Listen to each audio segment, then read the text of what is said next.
शांति। ओम ज्ञान मंडली चैनल में आपका स्वागत है। सभी बाबा के बच्चे इस चैनल को सब्सक्राइब करें व वीडियो को लाइक करें और अपने अनुभव कमेंट बॉक्स में लिखें।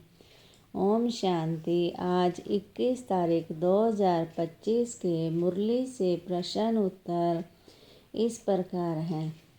प्रश्न है, मीठे बच्चे पास विद ऑनर होना है तो उत्तर में कहा तो बुद्धि योग थोड़ा भी कहीं न भटके, एक बाप की याद में रहे।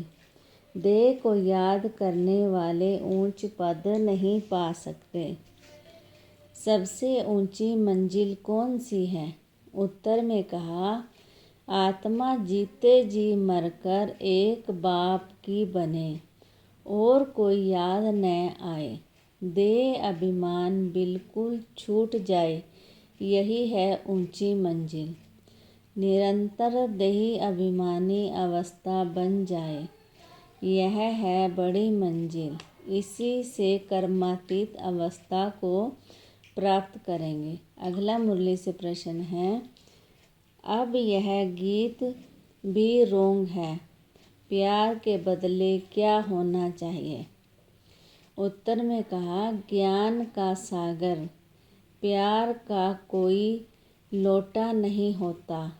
लोटा गंगा जल आदि का होता है तो यह है भक्ति मार्ग की महिमा। यह है रोंग और वह है राइट। बाप पहले पहले तो ज्ञान का सागर है। बच्चों में थोड़ा भी ज्ञान है तो बहुत ऊंच पद प्राप्त करते हैं। बच्चे जानते हैं कि अब इस समय हम बरोबर चैतन्य दिलवाड़ा मंदिर के भांति हैं। वह है जड़ दिलवाड़ा मंदिर और यह है चैतन्य दिलवाड़ा। यह भी वंडर है ना। जहाँ जड़ यादगार है वहाँ तुम चैतन्य आकर बैठे हो। परंतु मनुष्य कुछ समझते थोड़े ही हैं। आगे चलकर समझेंगे कि बरोबर यह गॉड फादरली यूनिवर्सिटी है। यहाँ भगवान पढ़ाते हैं। अगला मुरली से प्रश्न है, इस समय तुम बच्चे सबकी बायोग्राफी को जानते हो। मुख्य कौन कौन होकर गए जिन्हों को पूजते हैं? उत्तर में कहा, ऊंच ते ऊंच है भगवान। शिवरात्रि भी मनाते हैं तो जरूर उनका अवतरण हुआ है। परंतु कब हुआ, उसने क्या आकर किया, यह किसको भी पता नहीं है। शिव के साथ है ही ब्रह्मा। आदि देव और आदि देवी कौन है? उन्हों को इतनी भुजाएं क्यों दी हैं? क्योंकि बुद्धि तो होती है ना। प्रजापिता ब्रह्मा से कितनी वृद्धि होती है। ब्रह्मा के लिए ही कहते हैं 100 भुजाएं। 1000 भुजाओं वाला विष्णु व शंकर के लिए इतनी भुजाएं नहीं कहेंगे। ब्रह्मा के लिए क्यों कहते हैं? यह प्रजापिता ब्रह्मा की ही सारी वंशावली है ना। यह कोई बाहों की बात नहीं है।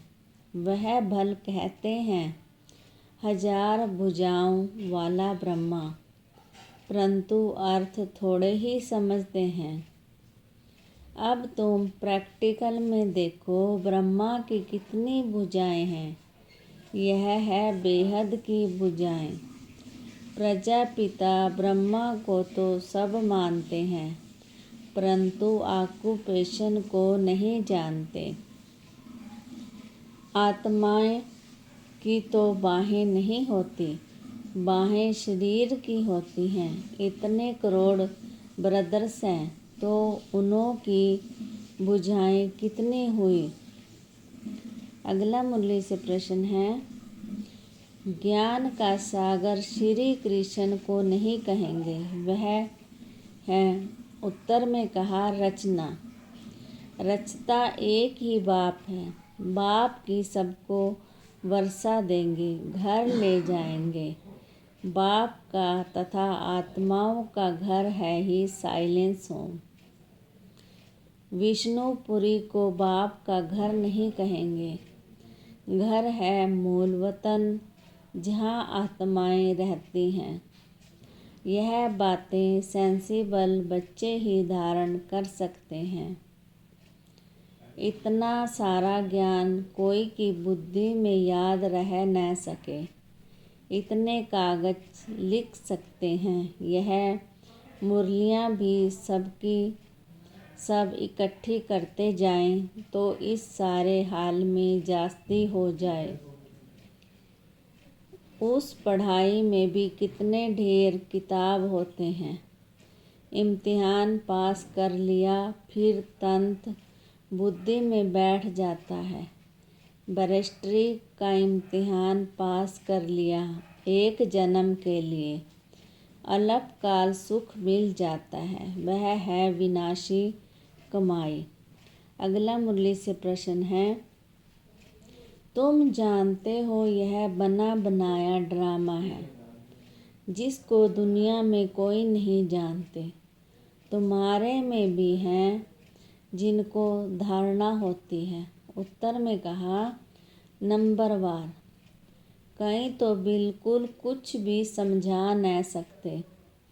कोई कहते हैं हम मित्र संबंधियों आदि को समझाते हैं।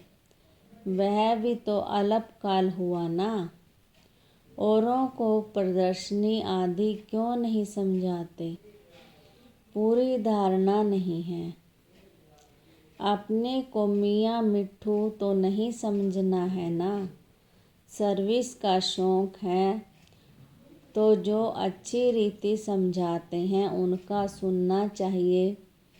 बाप उच्च पद प्राप्त करने आए हैं तो पुरुषार्थ करना चाहिए, परंतु तकदीर में नहीं है तो श्रीमत भी नहीं मानते। फिर पद भ्रष्ट हो जाता है। ड्रामा प्लान अनुसार राजधानी स्थापन हो रही है। उसमें तो सब प्रकार के चाहिए ना। बच्चे समझ सकते हैं, कोई अच्छी प्रजा बनाने वाले हैं, कोई कम। बाप कहते हैं, तुम राजयोग सिखलाने आया हूँ। दिलवाड़ा मंदिर में राजाओं के चित्र हैं, जो पूज्य बनते हैं फिर वही पुजारी बनते हैं। राजा रानी का मर्तबा तो ऊंच है ना। फिर वाम मार्ग में आते हैं तब भी रजाई अथवा बड़े बड़े साहूकार तो हैं। जगन्नाथ के मंदिर में सबको ताज दिखाया है, प्रजा को तो ताज नहीं होगा। अगला मुरली से प्रश्न है, अपनी सदगति के लिए क्या करना है? उत्तर में कहा, श्रीमत पर चलना है। टीचर की मत पर स्टूडेंट न चले तो कोई काम के नहीं।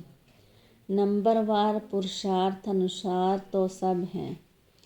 अगर कोई कहते हैं कि हम यह नहीं कर सकेंगे तो बाकी क्या सीखेंगे?